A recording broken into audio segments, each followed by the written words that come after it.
Hello, everybody. Welcome to another exciting episode of Sociological Theory. So in this week's lessons, we're going to be looking at a couple of theorists who are trying to understand modernity. So what is it like to live in the 20th and now 21st century? What is different about our times now? So in today's lesson, or this video lesson, I'm going to be talking about the work of Michel Foucault, a French thinker. And then what he's doing is he's using history to try to understand modernity, right? So he's looking into the past to understand how the past led us to our present circumstances. And what he's really interested in is understanding power, right? What is the contemporary experience of power, right? How does society, how does the government have power over the lives of citizens? And so this idea of power is really a good place to start. So as before, you want to have your handout with you as you're going through this lesson. I'm gonna share the slide with some of the handout, and also I'm gonna show some pictures as well. But you want to have the handout with you as always. Okay, so let's go and talk about power to start off with. So we can go back to Weber's definition of power, which I'm going to put up on the screen right now. Okay, so at the top of your handout, you see Weber's definition of power. And it's a pretty good one. The probability that one actor within a social relationship will be in a position to carry out his or her will despite resistance, right? And so this is a kind of a very straightforward, form of power. This is the form of power, that a police officer might have when pulling you over, right? That you don't want to get pulled over, you don't want to pay a ticket, but the police officer has power to do that and to pull you over. What Foucault is going to try to do now is try to make this Weber's conception of power more complicated and also more subtle. And so he's really interested in this question that we have been talking about in class, which is the relationship between society and the individual. And so he really wants to understand is, well, how is it that society has a degree of control or power over individuals' lives, right? It's not like the police officer, society doesn't pull you over in a cop car. But in many ways, society and organizations within society have, forms of, very powerful power over people. So in today's lesson, I'm going to be talking about the two readings that you have for today. So the first reading you have is Discipline and Punish. And for that, we're going to be talking about the concept of disciplinary power. Right, so that's what Foucault thinks is a very modern and contemporary form of power.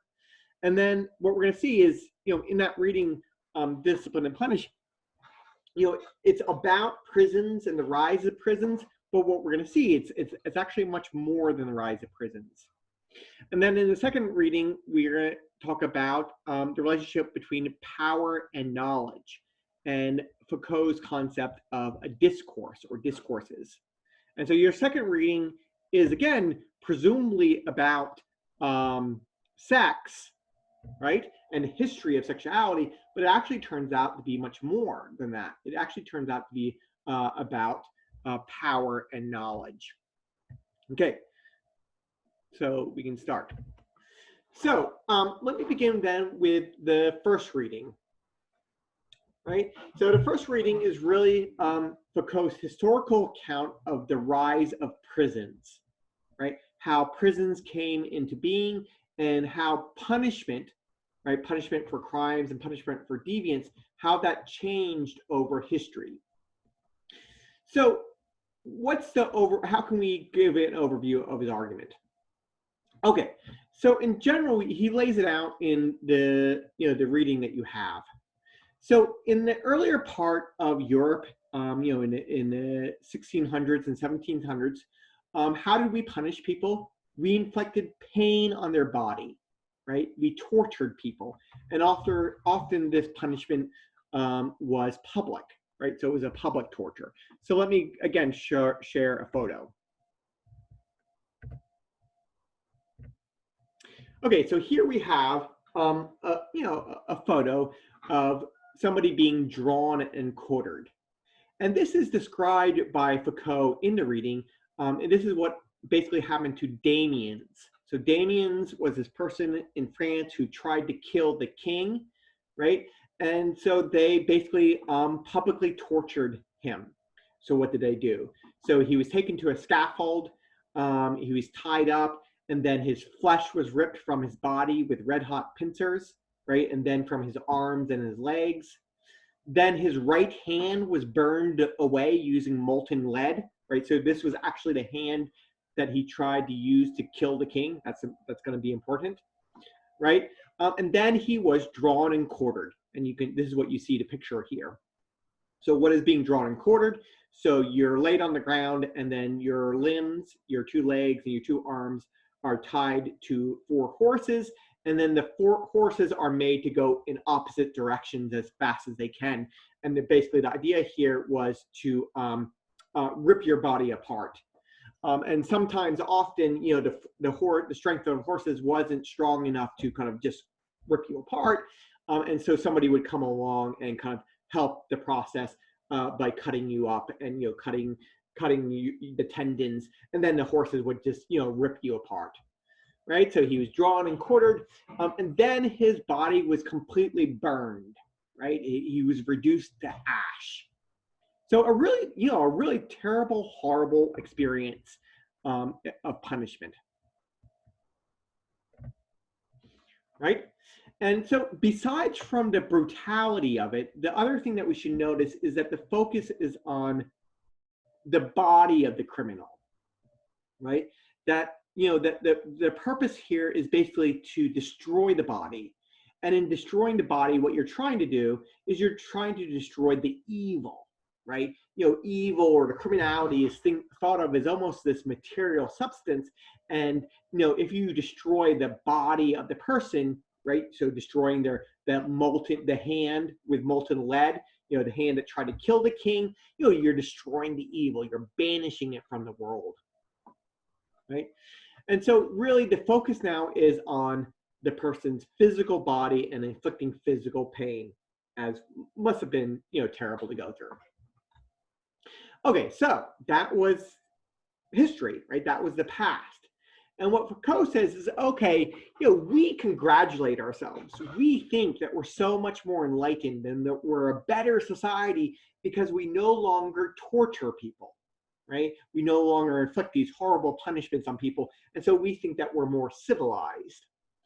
And what Foucault is saying is, okay, well, is our form of punishment actually better than this torturing? What is our form of punishment? So our form of punishment is essentially prisons, right? So locking people up in this building for a number of months or years, controlling what they do and taking away their liberty, right? People in prison live a highly regulated and controlled life, right? And so you can see a description of it in the reading, which I'm going to go to now. Right, so we see here in the PDF of the book, a description of what it's like to be in a prison of these early days of prison, right? And so it really describes the regulation of these people's lives, right? It describes how heavily controlled it was. You wake up at this time, you work from this time to that time, then you have a meal, and then you have school, and then you go to sleep. Everything is heavily controlled and heavily regulated, right? And so, this is what Foucault describes as a big change, right? So he says in the quote here, it's really succinct and nicely put, first we have a public execution, now we have a timetable, right? That's really, in some sense, is what has changed. And so what Foucault wants to do is he wants to try to understand this change, right? What is this change about? right? Why do we go from public executions to prisons? And what are prisons doing? What are prisons like? What's the purpose of a prison? Right? We know what the purpose of a torture is, right? To destroy the person's body and inflict pain. What's the purpose of a prison? What is it here for, and what has it done? And so what Foucault is going to generally say is that the goal of a prison is control, right? It's not just to inflict pain, but it is to have control over a person. And what Foucault says is not so much control over a person's body. There is that, but it's also control over a person's, what Foucault calls soul, right? Their very being, their psychology, their self. So it's not a control over a physical body just or simply, but it's control over the person in and of themselves. But it's a weird form or interesting form of control. It's a form of control in which the person, the prisoner, begins to control themselves, right? It is creating a form of self-control. And so rather than the prisoners, rather than the prison guards or the prison system having control over the over the prisoners, it is creating a situation in which the prisoners control themselves. Okay, so how do they do that? How do they create this form of discipline or self-discipline, this form of self-control? And so what Foucault says is, well, the first thing we can see this is through the process or the creation of what he calls a panopticon. And so again, I'm going to share a photo. We can see a picture of a panopticon,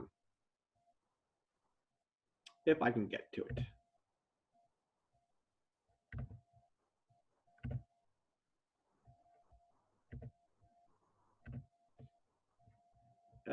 Okay. Okay, so here we have a picture of a panopticon. So what is this? What is this? So this is actually the organization or architecture of a prison that was first designed by Jeremy Bentham, an English philosopher and an English basically civil servant. And so what do we have here? So what we have is basically this idea of in the middle you have this central tower, right? And this is where the prison guards will, sit or live or do, will be existing. And then all around the sides, you have all the cells for where the prisoners will live. And so there's a couple of important points here, right? So the first important point is the guards can see everybody, right? The purpose of a panopticon, the idea of a panopticon is that the guards can see all the prisoners. Like they see everything, they're all seeing, right?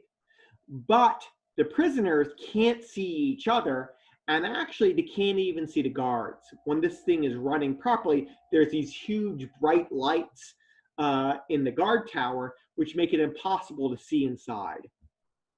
And so the point here is that it's a one-way observation, right? The guards can see the prisoners, but the prisoners can't see each other, and the prisoners, importantly, cannot see the guards. It's a one-way, simply one-way way of being observed, right? And so this really, this idea of surveillance, right? That the prisoners are constantly being watched, right? They're always being observed. And what's ironic or what's interesting about this is it's not actually that they're always being observed, but there's always the chance that they're being observed, right? So in the tower, the guards actually might not be there, right? They might just leave the light on and go have lunch or go out for a walk, right? But the prisoners don't know that, right? And so the prisoners always think, oh, I might be being watched. I might be being observed. Even when they're not, they don't know. And so it becomes this form of power in which you don't even have to exercise it to have it be happening. You just have to have the threat or possibility of observation, and then you're actually utilizing power. And so what Foucault says is all this really connects back to this idea of discipline, right? How do people become disciplined? How do the prisoners become disciplined? how do they make sure that they're well behaved? Well, they do it because they always fear that they're being observed, right? That this panopticon, this surveillance, makes the prisoners feel like that they can never step out of line because there might always be somebody watching. And so because there might always be somebody watching, the prisoners begin to watch themselves, right? They begin to monitor their own behavior because there's always this worry or concern that somebody is going to be watching them and might punish them if they step out of line.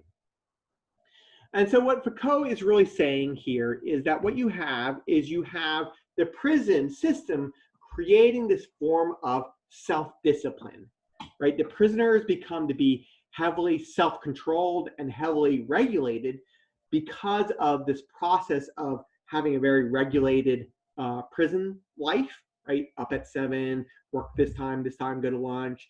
And this feeling of always being observed and always being watched.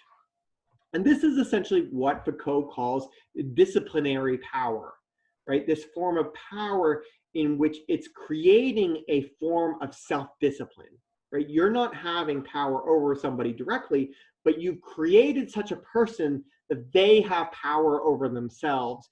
And even from a distance, you can just let them do their thing, and you know that they're going to behave because you have trained them so well. It's almost the idea of training like you train a dog, right? In prison, right? That if you train a dog so well, you don't have to keep punishing them. You don't have to keep monitoring them. There's always, the dog is just kind of trained to know, oh, this is how I have to behave. And so the idea is that this happens also to prisoners, like they become trained in prison, right? Their existence, their life in prison, their form of being observed makes them disciplined and self-controlled, right? That's the idea. And so what Foucault says is, this is really what the rise of prisons is about. It's about the rise of disciplinary power and creating a type of person that becomes very self-controlled and very disciplined and regulated in their everyday life. So that's prisons. What Foucault then says is he takes the argument one step further. He says, okay, look, my book is actually not about prisons. It's actually about society. And so this form of disciplinary power that I've talked about existing in prisons is not just existing in prisons, but is existing generally in society, right? A way to think about this is we are all in prison, right? That this form of power that is utilized in prison is utilized generally in society, right? And so what Foucault examines is he examines our organizations, right? Our things that these organizations that we live in, schools, hospitals, the military, all these systems. And what he says is that they use a form of disciplinary power that's very similar to prisons, right? So think about, high school and middle school. I mean, to some extent, even college, right? High school, you're sitting in rows, the teacher is observing you, right? There's the same form of disciplinary power being utilized. And so what, and he also talks about factories or, your people's jobs, people sitting in cubicles, being that the boss could always come by and see what you're doing, right? That you don't really have privacy. There's always a chance of being observed. Or on a factory floor, there's always a chance that the manager might see what you're doing. Manager is up above somewhere looking down on the factory workers, and the factory workers know that they're being observed or have surveillance on them. And so just like the prisoners, they begin to control themselves. And so what Foucault is saying is, look, I'm not talking about prisons. I'm talking about all of us. That this form of disciplinary power that is used in an extreme form in prisons is used on all of us in our everyday lives. Right? And so he talks about, how we have in the 21st century, in the 20th century, created a very disciplined society.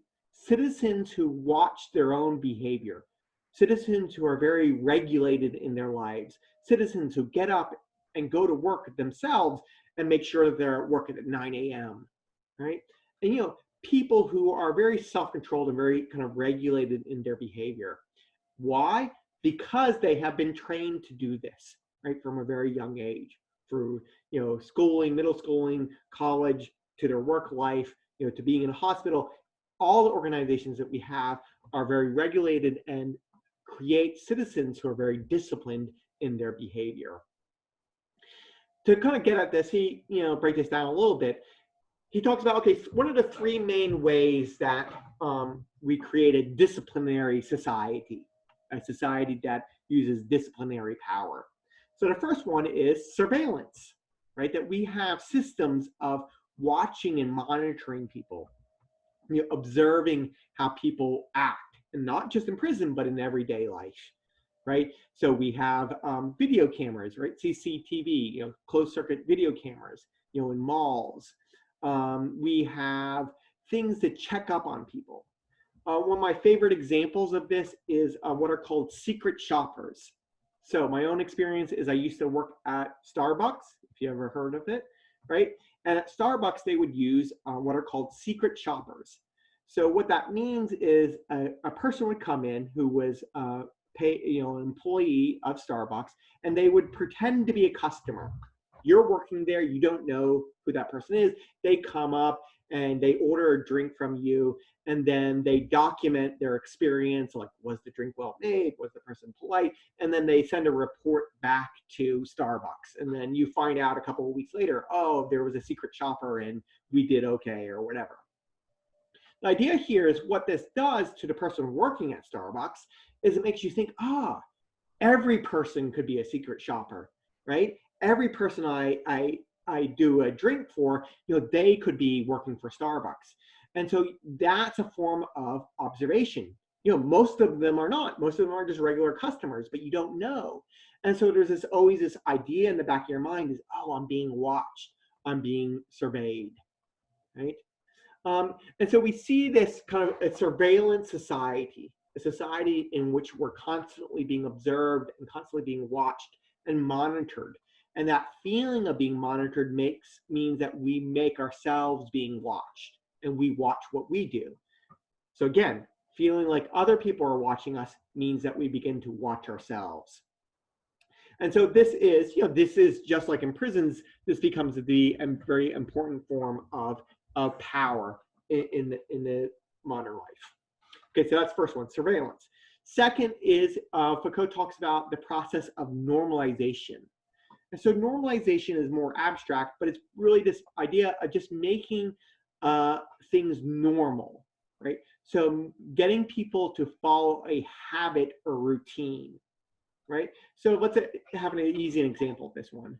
That the normal workday should be from 9 to 5, Monday to Friday, right? That's normalization, right? This whole idea of the work week, and then the weekend, and 9 to 5, and how we just accept that as, those are the normal working hours. That's a process of control. You just get people to, say, that's just normal. That's just what I do, right? Or even other things, the idea of clocking in and clocking out. So if you don't not working a Monday to Friday job, you're working at a restaurant or something, some people often have to clock in, put the time that they entered, and then clock out. That's also a form of observation, right? When did you get here? When did you leave, right? It's a form of observation, but it's also a form of normalization. This is just what we do. Right? Thirdly, what we have is examination, right? And this is also a kind of a version or form of surveillance. Now we're not just going to watch you, we're going to test you, right? We're going to make sure that you're good enough, or you did the job well enough, right? And so it's how in modern life we often test people to make sure that they're doing the thing properly. I think a good classic example of this is driver's test.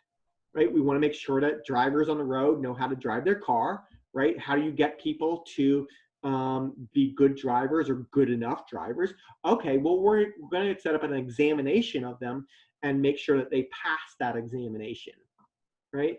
But it also forms, in other ways. Sometimes in some states, if you get a fine, or you have a driving fine, speeding fine, or some other infraction, now you have to go to driving school.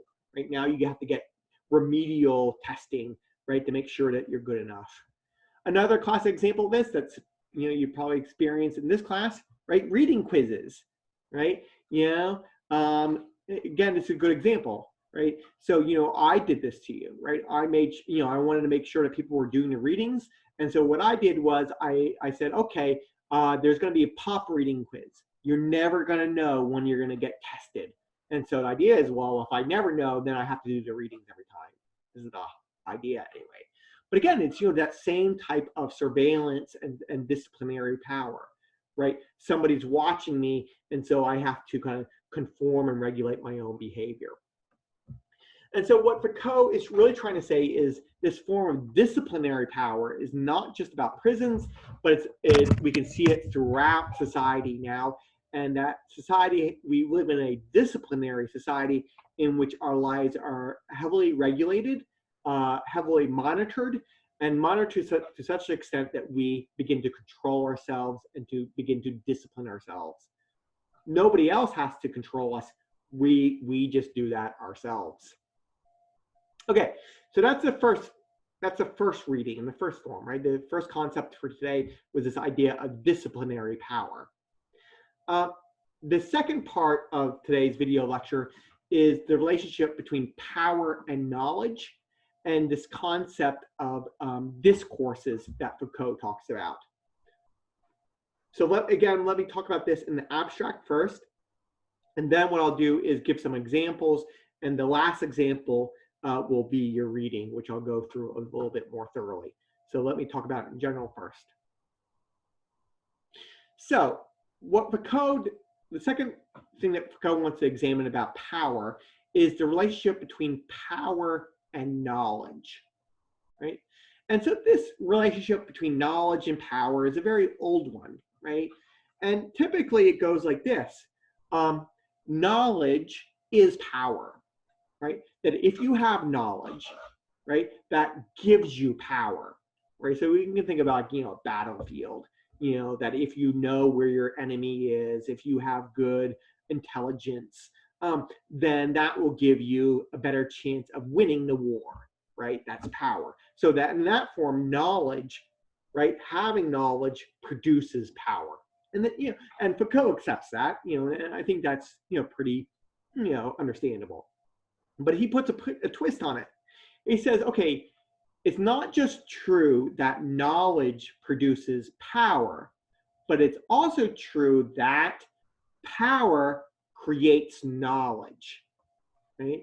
That people and organizations that have power are then able to produce and create forms of knowledge in very specific ways, right? So it's not just that knowledge creates power, but power creates forms of knowledge. And that therefore these two things go hand in hand. And so Foucault thinks that they go so much hand in hand that he just wants to have them be one word. And so he calls it power knowledge, right? So he says, let's not even think about power and knowledge as separate. Let's just call them the same thing, power knowledge. So let me talk about this in abstract first, using Foucault's concept of a discourse, and then I'll give some examples that will kind of make it make more sense. The last example being your reading on the history of sexuality. Okay, so how can we get into this concept, or how can we get into this relationship between power and knowledge? The best way is through Foucault's concept of discourses, or what he also calls discourses of truth, right? So to remember, for Foucault, power creates forms of knowledge. That if you have power, you're able to create knowledge in specific ways. Okay, how do you do that? Foucault says, well, you do that through creating a discourse. So what is a discourse? A discourse is a way of talking about a subject, right? There's some field of study, right? A discourse is the way we talk about that thing, right? And there are many different discourses, right? We could talk about it this way, we could talk about it that way. But what happens is if you have power, you're able to make people talk about the subject in a specific way, right? You control them by making them discuss and have and think about the subject in a specific way, right? Let's have an example, right? So in America, we talk about politics, right? We have a discourse about politics, right? And in America, what is the discourse? So the discourse is between liberals and conservatives, right? And this is how we talk. We say, oh, how liberal are you? How conservative are you? Right? If you have a survey, this is the questions they will ask.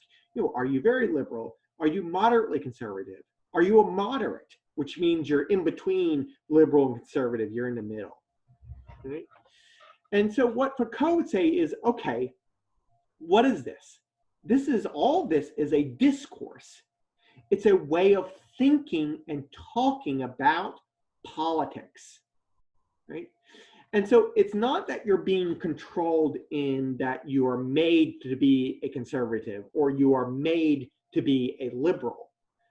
But Foucault says you're being controlled in the sense that you're made to think about politics along the spectrum of liberal and conservative, right? That's how we talk about it, and that's how we think about politics in America. That is a discourse, right? A way of thinking and talking about politics. And that discourse itself is a form of power. Right? There are many other ways to think about politics in America. Right? Actually, the idea of liberal conservative is very limited and very narrow. Right? But that's how we think, and that's how we talk about it in America. And that is us being controlled. Whether you're conservative or whether you're liberal, the fact that you think about yourself and talk about politics in this way is a form of power that is being utilized on you. And so this is generally this idea of a discourse, right? That a discourse is a way of talking about and talking about a subject, a way of thinking about a subject, and that way of talking and thinking is created by groups and organizations and people who have power, right? And so it's really about excluding other ways of talking, right? It's about, oh, we're going to talk about it in this specific way and not talk about it in some other way. Okay, so this is abstract, so let me give some examples.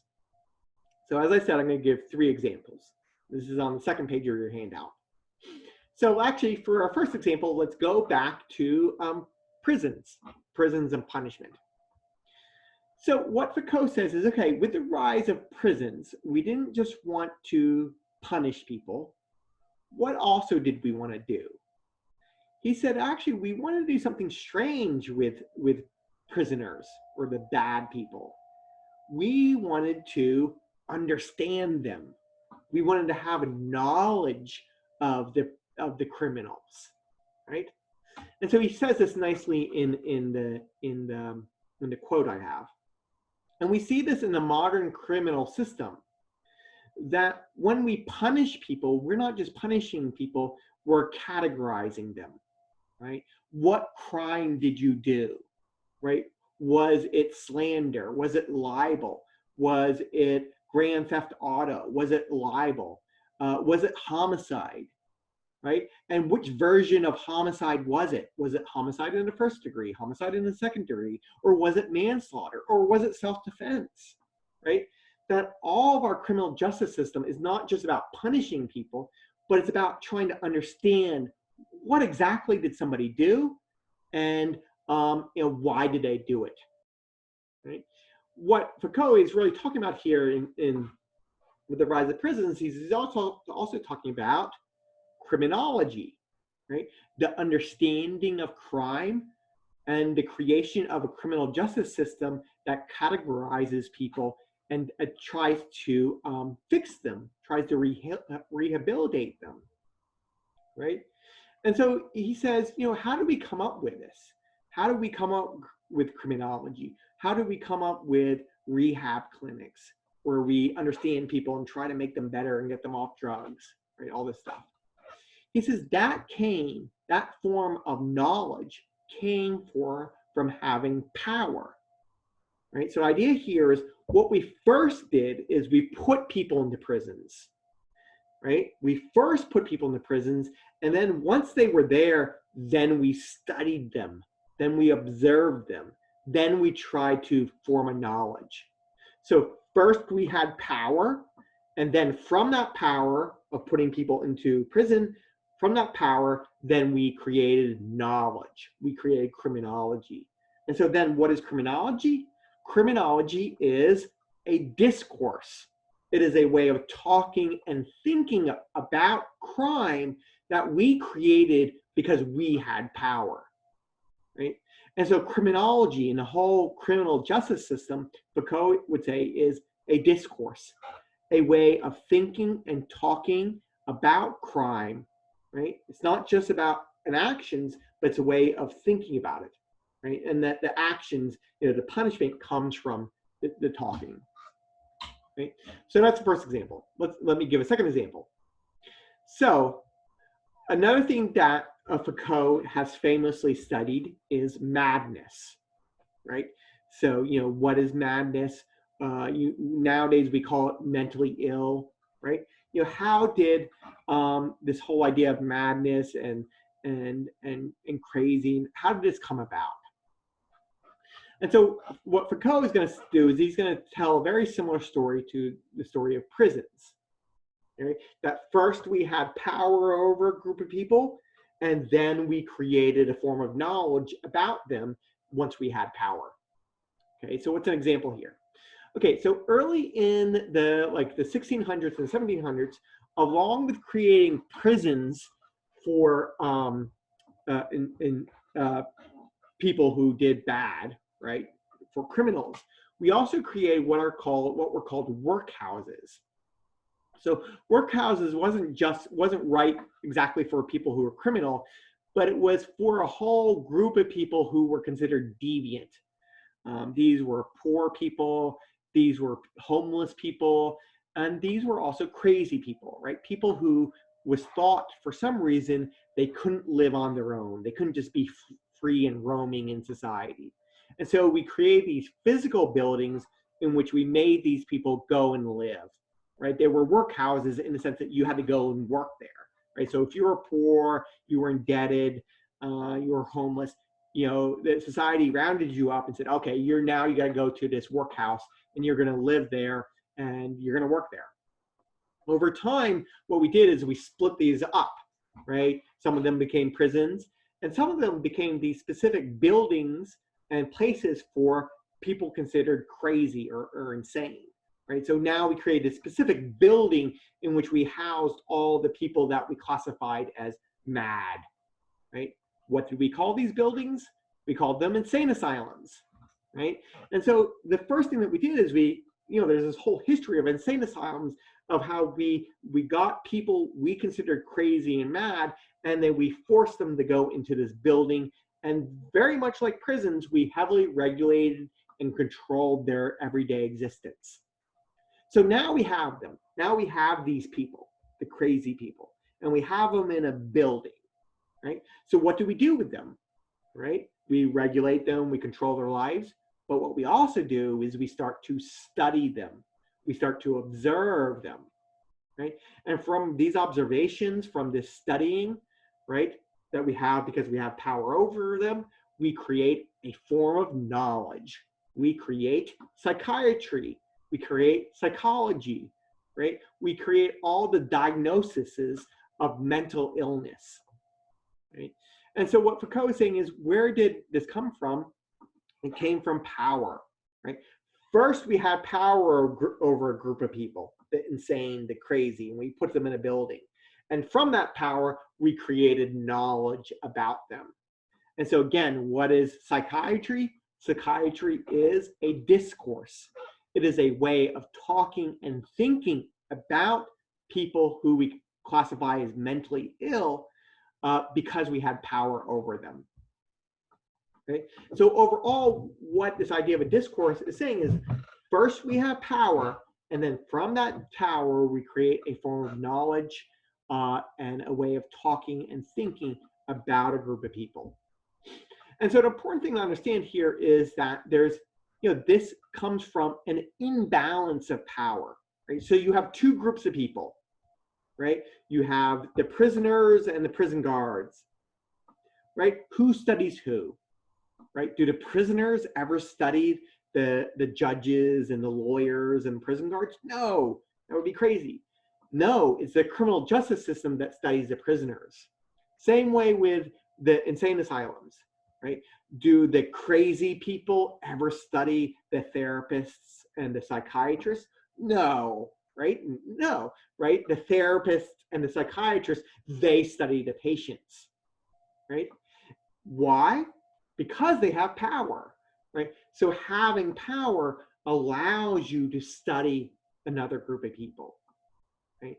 And so it's the imbalance in power that creates knowledge, right? If you are the group of people that have power, it's not just that you have power, now you can create knowledge about this other group of people, right? So this is really this idea of a discourse.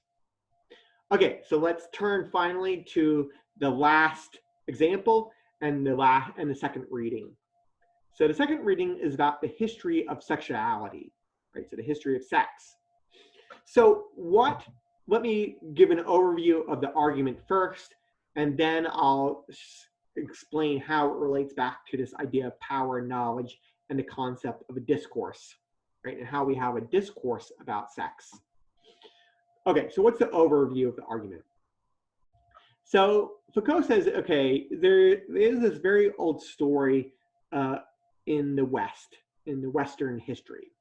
And it goes something like this. In the 19th century is the Victorians. So think about Jane Austen and stuff like that, the British people. The Victorians were repressed, right?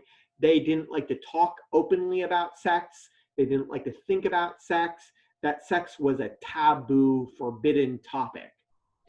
But now in the 20th century, we are much better than these repressed Victorians, right? We are liberated, right? We are much more open and free, right? Now we talk about sex, and now we are able to discuss it openly, right? And, we're so much better than these, kind of repressed Victorians who had all these hang-ups. So that's the story. Foucault wants to say, I don't think so, right? That this is actually not the whole story, right? That there's more going on. So what's his problem with this story? So it's not that the Victorians are repressed. He says, yeah, okay, sure, they're repressed. They don't like to openly talk about sex. That's not his problem. His problem is with the idea that we are now free, right? That we are now liberated, right? That now we can talk about sex openly and it doesn't bother us, right? He says, okay, that's the problem.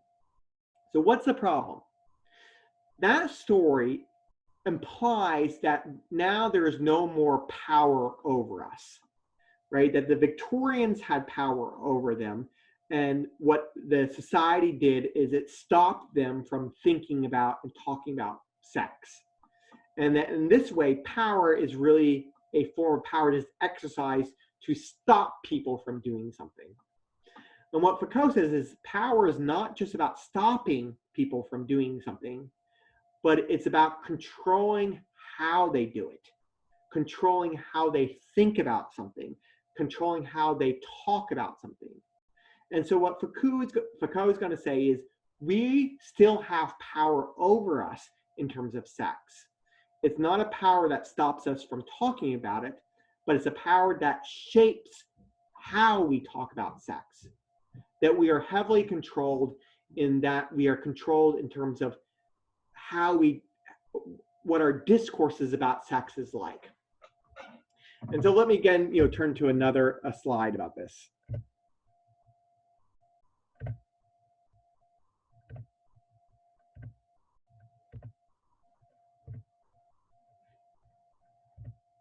So what Foucault says is, look, look at our magazines, right? Look at our obsession with sex, right? And this is a range of just kind of, various magazine covers that, are focused on sex. And he says, look, this is not the description of a group of people who are free and liberated. This is a description of a group of people who are heavily controlled, right? Controlled in how they think and think about sex and how they talk about it. And he says what he's going to say is that this has a historical component to it. And so one of the things that he talks about is this idea of what he calls confession, right? And so confession, which is, a religious idea, and particularly within Catholicism, right, the Catholic Church, confession is this idea where you go to somebody, the priest, and what do you have to do? You don't just get punished, but now you have to tell the priest all the bad things that you did. You have to describe your sins, right? You have to let it out, right? And this confession is itself a form of power. Now that the other person knows what you think and how you feel and all your secrets, that person now has power over you. And so what Foucault is saying is that with sex in the modern world, we are continually forced to confess. We are forced to talk about sex. We are forced to describe it and think about it. And from this, we create a whole form of categorization of sex, right? So he talks about this in the early 20th century.